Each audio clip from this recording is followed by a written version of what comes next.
I've got to go with my mate Jack Grealish. I feel that he's ending the season off in the form that we'd like to see, experience as well in previous tournaments. So I'm going to go with Super Jack to start on the left. I think it'll probably be Phil Foden who plays on that left-hand side. I'd argue that he's possibly better as a number 10, but surely that has to be Jude Bellingham. You have to make a place for Foden. I think he's probably the Premier League Player of the Year. I think it's going to be Phil Foden. Phil Foden will play on the left.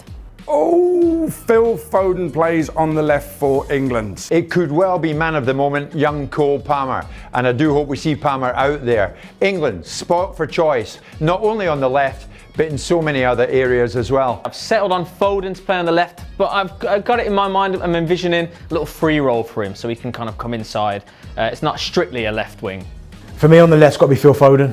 I know a lot of people have said they want to see him as number 10, but I think Bellingham is a better 10 than Foden, so I think I'd like to see Phil Foden coming in off the left. I know he can drift inside, he can stay wide, he's got such good technique, but I think if we're picking a front three, and on that left-hand side for me, would definitely be Phil Foden. I think it's got to be Phil Foden.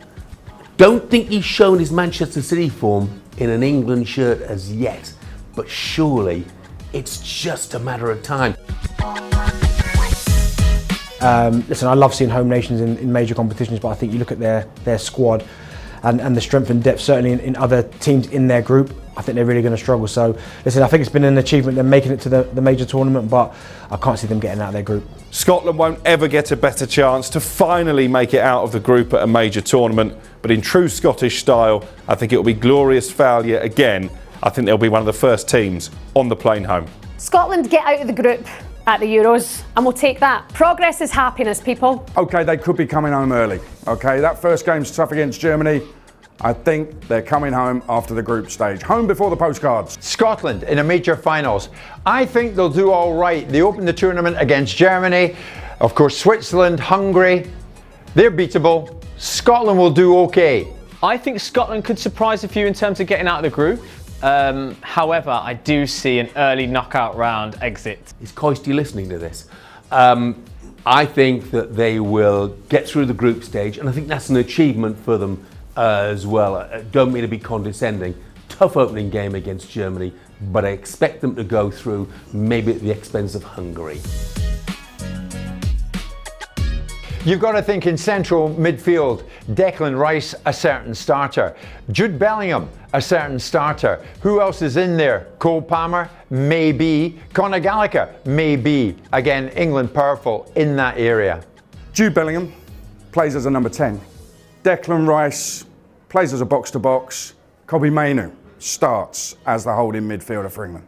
Midfield, I would start Kobbie Mainoo. I think he's proven that he's got it to go all the way and can go to the international stage. He's also got good experience next to him with Jude Bellingham and Declan Rice in the midfield. In the midfield, I'm going to go with an attacking approach of Declan Rice, Mainoo and Bellingham as a 10.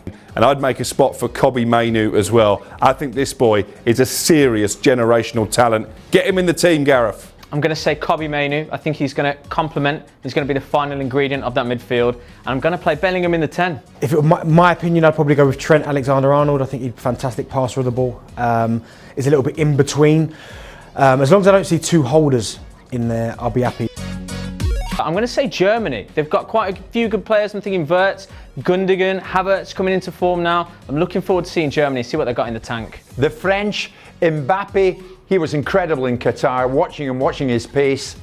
But I'm very excited about seeing Scotland. I'm very excited about John McGinn, Aston Villa captain. Come on, John, do your best. Portugal, keep an eye on them. I've watched them a few times live in qualifying. They've got some serious talent. I think they could just surprise a few. Most excited about seeing, don't get me wrong, I think the host Germany have turned a corner of late, but I have got a sneaky feeling the Portuguese might cause an upset. If not England, it has to be France, because I love watching Mbappe. You know, what he shows week in, week out for PSG. Exciting player and an entertainer. England, of course, although Germany, I think, could do something special at this tournament on home soil.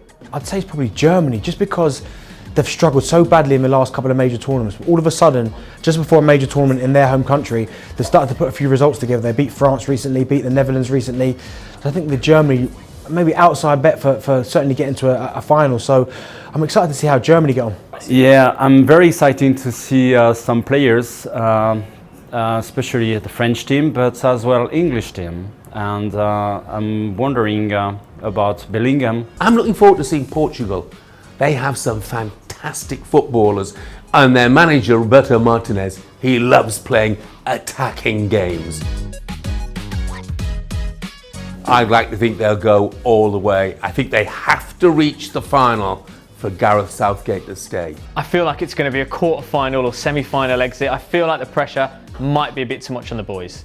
England, for me, this is our time. We will win the tournament with generational talent like Bellingham, Foden, and experience of Super Jack Grealish. Unfortunately, I think it could be a semi-final exit for England. They're paired to meet France at that stage.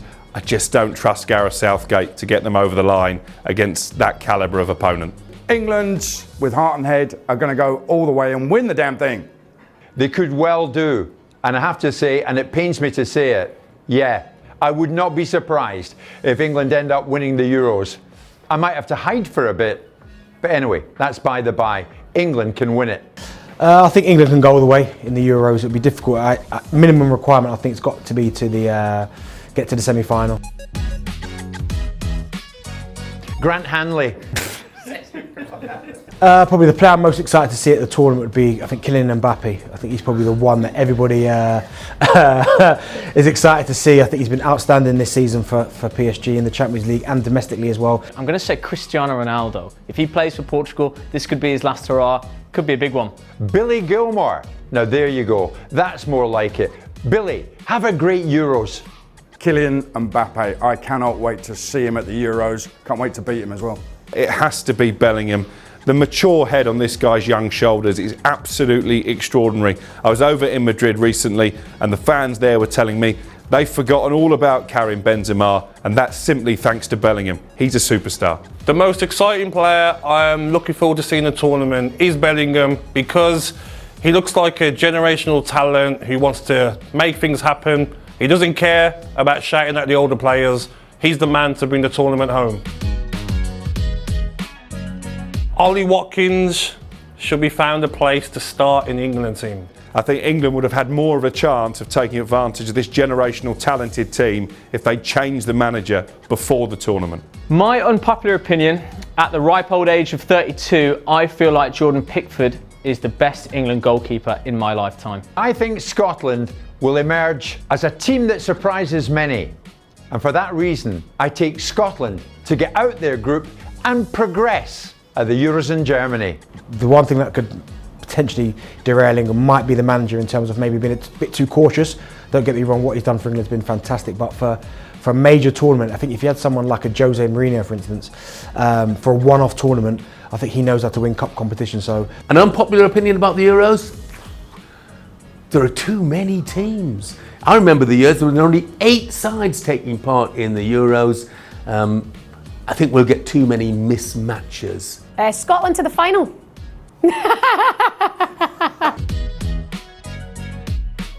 Why should you follow talkSPORT this summer? Because we have every game live. You will not miss a kick, and we have a top team on the ground in Germany. Simon Jordan and myself will be out there. The whole show is coming from out there throughout the tournament. We've got England covered, we've got Scotland covered, we have the lot. Don't miss it. You should follow talkSPORT this summer because we have every single game from the Euros live. Our content on the ground is going to be exclusive, up-to-date, unmissable stuff. Also, it's the summer. You're probably not going to get the weather in Scotland, so we'll bring you some sunshine from Germany. You should follow talkSPORT this summer because we have every game live from the Euros. You should follow talkSPORT this summer because we've got every game live across the network. We've got stacks of teams out in Germany bringing you all the colour from the Euros.